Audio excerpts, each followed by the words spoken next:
오늘 본문은 우리가 잘 아는 시편 1편의 시작이지요. 바로 복 있는 사람은으로 시작되는 귀한 말씀입니다. 특별히 이 복이라는 단어가 우리에게 참 주는 의미가 크지요.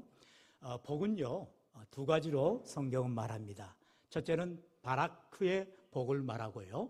두 번째는 아쉐르의 복을 말합니다. 이 바라크라는 것은 우리가 보통 축복, 영어로 blessing이라 하죠. 하나님께서 우리에게 주시는 복을 이 바라크라는 단어를 사용합니다.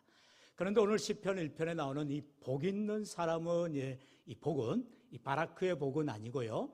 아쉐르의 복을 말합니다. 아쉐르의 복은 무엇이냐? 바로 인간이 인간을 향하여 복을 빌 때 말하는 복이죠. 그래서 하나님께서 주신 복은 어마어마한 복이죠. 그래서 성경에 보면 구약에만 또 451번이나 이 바라크의 복을 말하고 있어요. 그런데 이 아쉐르의 복은 구약에서 44번, 그러니까 10분의 1밖에 되지 않죠. 그만큼 인간이 인간을 향한 복은 하나님이 주시는 복과 비교할 수가 없다는 거죠. 그러나 이 아쉐르의 복 또한 우리가 믿음을 가지고 살아갈 때에 우리에게 주시는 놀라운 복이 있음을 오늘 성경은 분명히 말하고 있다는 것입니다. 그러므로 이 아쉐르의 복을 통하여서 하나님이 주시는 바라크의 복까지 나아가는 저와 여러분의 삶이 되시기를 주의 이름으로 축원합니다. 그러면 오늘 본문에 나오는 이 복에 대해서 누가 과연 복이 있는 사람인가를 우리가 살펴보도록 합니다. 먼저 본문 1절에 보면 아쉬레 하이시, 갑자기 안 쓰던 히브리어를 써보려 하니까 한번 이미지를 보여주실래요? 히브리어 시편을 읽기라는 책을 보면 그 제목 자체가 아쉬레 하이시 이런 단어를 사용하고 있어요. 밑에 보면 이제 저게 히브리 자음 문자입니다. 모음이 빠져 있어요. 이제 자음만 돼 있는데 히브리어는 우리 한글처럼 왼쪽에서 오른쪽으로 읽는 게 아니라 오른쪽에서 왼쪽으로 읽어요. 그러니까 알렛, 저게 이제 뭐 이렇게 가로로 이렇게 쭉 하고 점 두 개 있는 게 알레트거든요. 그래서 아쉬레 하위시 이런 단어를 사용하고 있어요.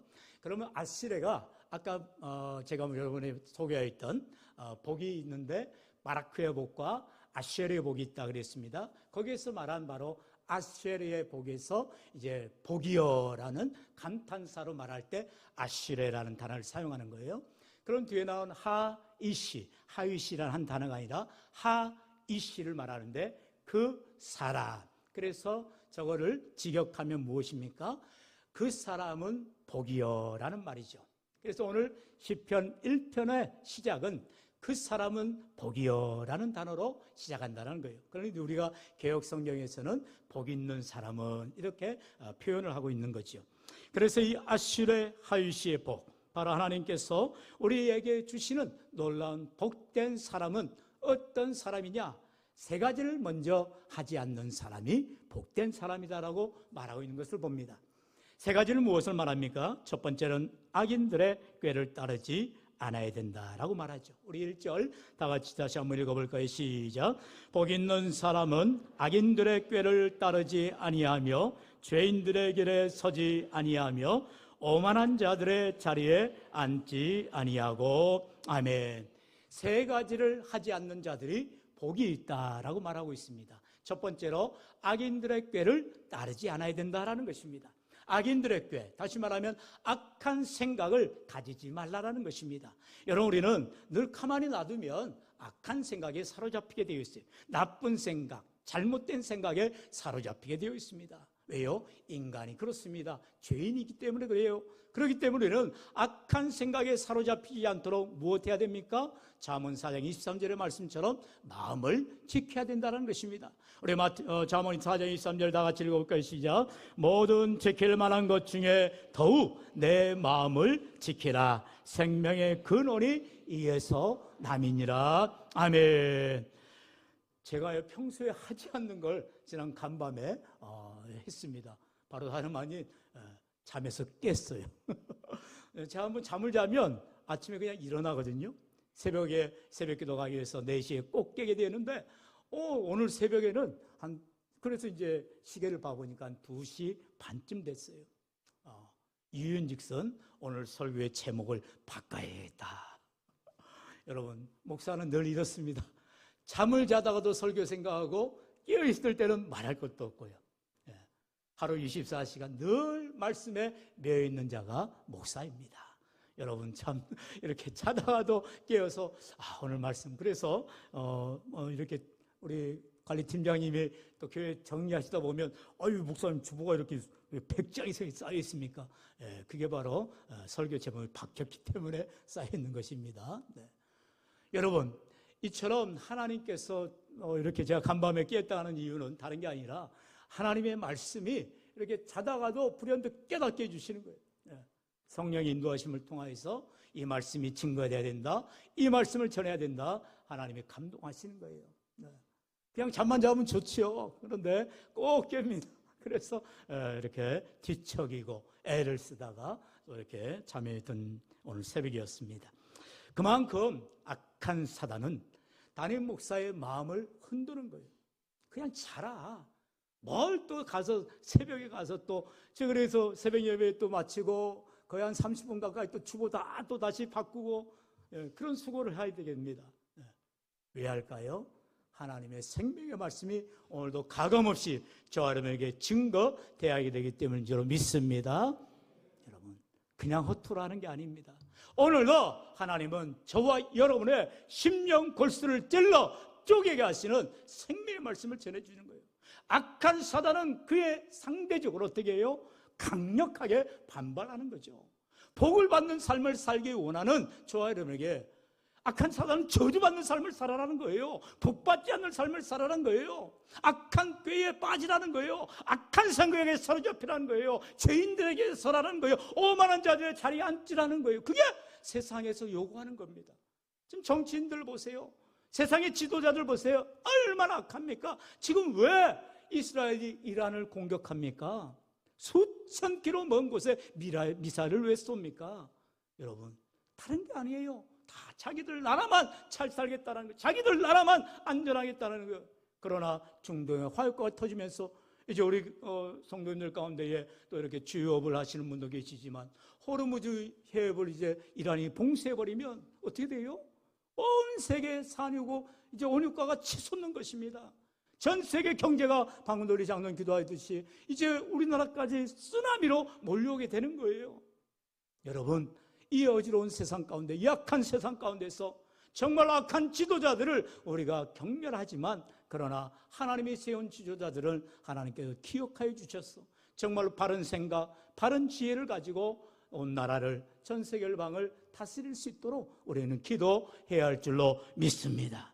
오늘도 악한 사단 마귀는 우리에게 편한 생각, 그저 그렇고 그런 생각, 오늘 성경 안 읽어도 돼, 오늘 기도 안 해도 돼, 내일 하면 되잖아. 여러분 내일이 영영 돌아오지 않아요. 오늘 내가 애쓰고 수고하지 아니하면, 하나님의 말씀대로 살려고 부단히 노력하지 않으면 복된 삶을 살아갈 수가 없다라는 거예요. 오늘도 저와 여러분이 하나님께서 복된 사람은 이런 사람이다라고 분명하게 제시하고 있어요.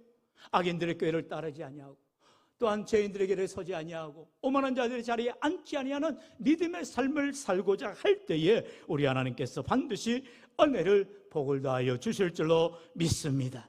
그러므로 사무엘상 2장 30절 하반절의 말씀처럼 우리 같이 읽어볼까요? 시작. 나를 존중히 여기는 자를 내가 존중히 여기고 나를 멸시하는 자를 내가 경멸하리라. 아멘.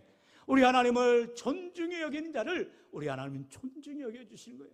그러나 하나님을 경멸히 여기는 자, 하나님을 오만하게, 하나님을 교만하게, 하나님을 경멸하는 자를 하나님은 밟아버리시는 거예요. 저와 여러분이 하나님의 사랑 가운데에, 하나님의 은혜 가운데에, 하나님의 복 가운데 거하기를 원한다면 우리는 납작 엎드려 하나님의 말로 의지하는 믿음의 삶, 복된 삶이 되어야 할 줄로 믿습니다. 그러므로 두 번째로 여호와의 율법을 가까이 하라는 거예요. 하나님의 말씀을 가까이 하는 삶을 살아가야 한다는 것입니다. 우리 2절 말씀 같이요. 시작. 오직 여호와의 율법을 즐거워하여 아멘. 여러분 하나님의 율법, 하나님의 말씀, 계명을 가까이 하는 삶을 살아가야 된다는 거예요. 즐거워하는 삶을 살아가야 된다는 거예요. 여러분 어떻게 해요? 그 말씀을 주야로 묵상할 때 하나님의 말씀을 즐거워하며 가까이 하게 되어지는 것입니다. 여러분 오늘도 우리 인생 가운데 참으로 복 있는 사람은 누구이냐? 이런 죄인의 길에, 또한 악인의 꾀에, 또한 오만한 자리를 나아가지 아니하고 하나님의 말씀을 가까이 하며 그 말씀대로 믿음으로 살아가는 자들이라 성경은 분명하게 권면하고 있다는 것입니다. 특별히 성경 가운데 가장 긴 성경의 장이 바로 시편 119편이죠. 그런데 가장 긴 장을 통하여서 말씀하신 것은 바로 하나님의 말씀을 가까이 하라는 것이에요. 구구절절히 하나님의 말씀을 강조하고 있는 것을 봅니다. 특별히 35절에 보면 나로 하여금 주의 계명들을 길로 행하게 하소서 내가 이를 즐거워함이니이다. 할렐루야. 하나님의 말씀을 사랑하는 자가 하나님의 말씀을 지키게 되어 있고요, 하나님의 말씀을 즐거워하는 자가 그 말씀대로 살아가게 되어 있는 것입니다. 그러면 오늘도 이 시간 우리가 하나님의 말씀을 들을 때에, 하나님의 말씀을 읽을 때에, 하나님의 말씀을 묵상할 때에 우리의 마음에 염려와 근심과 걱정이 떠나가게 되어지고 우리의 삶을 기쁨과 감사로 넘치게 하여 주실 줄로 믿습니다. 여러분, 성경은 언제나 우리에게 늘 가까이 해야 될 것이에요. 그렇다고 여러분 옛날 분들이 그랬잖아요. 성경책을 머리에 이고 무슨 베개입니까? 가슴에 얹고 무슨 부항입니까? 여러분 그게 아니죠. 하나님의 말씀을 한 절 한 절이라도 내가 읽어야 되겠다, 가까이 해야 되겠다. 말씀을 읽고 그 말씀을 묵상할 때, 그래서 성경은 말씀을 주야로 묵상하라라고 말하고 있어요. 여기서 묵상하다는 말의 원어의 의미가 무엇이냐? 마치 여러분 소가 이제 여물을 먹고 어떻게 합니까? 한 번 먹고 말아요? 아니죠. 소의 위가 4개입니다. 그래서 다시 개어져서 또 되새김하는 거예요. 계속해서 소를 보면요, 막 이를 가지고 갈고 있죠. 네. 그게 바로 소가 먹이를 계속 되새기는 거죠. 먹는 거죠. 하나님의 말씀을 이처럼 읊조리면서 읽으라고 말하고 있더라는 것입니다. 여러분 벌써 우리가 성경을 읽기로 작정하고 벌써 2달이 지나가는데 주보에 보면은 구역보고에 늘 성경 이렇게 읽는 것을 구역별로 보고합니다. 너무나 감사하게도 우리 이석배 집사님이 벌써 1독을 하셨어요. 네. 오늘 이제 출근하시느라고 교회를 만나고 못 나오셨나 본데요. 구약 성경 또 신약 성경 다 벌써 1독을 하셔가지고 지난주에 보고를 하셨더라고요. 얼마나 감사한지요. 지금 석 달도 되지 않았어요. 100일도 되지 않았어요. 2달 만에 성경을 1독하신 우리 귀한 성도님이 교회에 있습니다. 얼마나 감사할 일입니까? 적어도 우리가 1년에 한 번은 꼭 성경을 읽어야 되는 거예요. 근데 어떤 분이 그런 말이에요. 목사님 저는 평생 여지껏 성경 한 번 안 읽었는데, 여러분 그게 무슨 자랑입니까? 부끄러워할 일인 거예요. 예수를 믿는다고 하면서 우리가 하나님의 말씀을 가까이 하지도 읽지도 않는다면 그건 예수를 믿는 사람이 아니지요. 늘 복된 주일마다 수요예배 때마다 금요기도 때마다 날마다 새벽마다 주시는 하나님의 말씀을 여러분 가까이 하시고 생명처럼 귀히 여기시기를 축원합니다. 아까도 말씀드렸듯이 부자한 제가 새벽에 잠을 깨서라도 하나님의 말씀을 다시 읊조리고 말씀을 정리하고 제목을 바꾸듯이 여러분 하나님의 말씀을 어떻게든 바르게 전하기 위해서 최선을 다해 감당하기 위해서 헌신하듯이 저와 여러분도 하나님을 최선을 다해서 우리가 사모하고 그 말씀을 붙들고 믿음으로 살기로 결단할 때 우리 하나님 반드시 저와 여러분에게 복을 더하여 주실 줄로 믿습니다. 여호수아 1장 8절에 보면 모세가 여호수아에게 분명하게 신신당부한 말씀이 있지요. 우리 8절 같이 읽어봅니다. 시작. 이 율법책을 내 입에서 떠나지 말게 하며 주야로 그것을 묵상하여 그 안에 기록된 대로 다 지켜 행하라. 그리하면 내 길이 평탄하게 될 것이며 내가 형통하리라. 아멘. 오늘 시편 1편 3절에도 우리가 하는 모든 일이 다 형통하리라라고 우리 하나님이 축복하고 계신 것을 보게 됩니다. 바로 시냇가에 심은 나무와 같은 우리에게 놀라운 축복을 우리 주님이 약속하고 있습니다. 우리 3절 말씀 다 같이 시작. 그런 시냇가에 심은 나무가 철을 따라 열매를 맺으며 그 잎사이가 마르지 아니함 같으니 그가 하는 모든 일이 다 형통하리로다. 아멘. 우리 성경은요, 우리에게 하나님의 말씀을 가까이 하고 말씀을 읽고 말씀을 묵상하며 날마다 그 말씀을 지켜 행하는 삶이 시냇가에 심은 나무와 같다라고 말하고 있어요. 여러분, 나무가 어디에 심겨졌느냐에 따라서 그 나무의 생사가 달려 있습니다. 여러분, 간주한 땅, 건건한 땅이라고 말하죠. 바로 사막에 심겨진 나무는 물줄기가 없기 때문에 그는 양분을 받을 수가 없어요. 그래서 타 죽어버리는 것입니다. 그러나 시냇가에, 물가에 심겨진 나무는 뿌리가 깊이 뻗어가게 되죠. 그러면서 아름드리 나무로 자라나게 되어지고 철마다 열매를 맺는 놀라운 복을 받게 되어지는 거죠. 오늘 저 여러분 인생에도 우리 하나님께서 하나님의 말씀을 가까이 할 때에, 말씀대로 붙들고 믿음으로 살기로 부단히 애를 쓸 때에 하나님은 복된 삶으로 우리를 인도하여 주시겠다 약속하고 있는 것을 봅니다. 이처럼 날마다 말씀을 붙들고 살아가는 자들에게 우리 하나님께서는 형통의 축복을 허락해 주시는 것이죠. 예레미야 17장 7절로 8절에 그러나 무릇 여호와를 의지하며 여호와를 의리하는 그 사람은 복을 받을 것이라. 그런 물가에 심어진 나무가 그 뿌리를 강변에 뻗치고 더위가 올지라도 두려워하지 아니하며 그 잎이 청청하며 가무는 해에도 걱정이 없고 결실이 그치지 아니함 같으리라 말씀하고 있습니다. 뭐라고요? 하나님을 의지하는 사람이 되라는 거예요. 하나님을 의지하는 사람이야말로 하나님의 복을 받는 믿음의 사람들인 것입니다.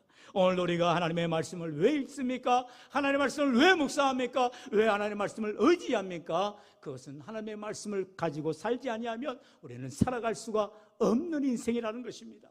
오늘도 우리의 삶 가운데에 생명의 길로, 믿음의 길로 걸어갈 수 있도록 인도하여 주시는 놀라우신 하나님의 말씀을 붙들 때에 우리가 형통의 복으로 승리하는 귀하고 복된 인생들이 다 될 줄로 믿습니다.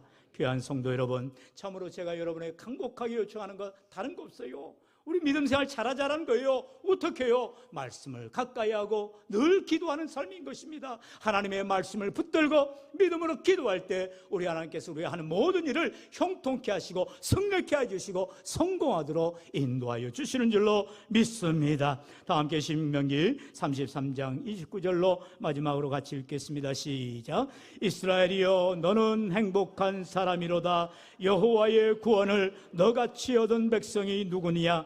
그는 너를 돕는 방패시요 내 영광의 칼이시로다. 내 대적이 내게 복종하리니 내가 그들의 높은 곳을 밟으리로다. 아멘. 이스라엘이여 너는 행복한 사람이로다. 이 행복한 사람이 누굽니까? 바로 저와 여러분이 되어야 됩니다. 하나님의 말씀을 가까이 하며 믿음으로 살아가고자 애쓸 때에, 하나님을 의지할 때에 우리 하나님께서 저와 여러분을 행복한 자들로, 복된 자들로 형통케 하시는 은혜가 넘치시기를 주의 이름으로 간절히 축원합니다. 축원합니다.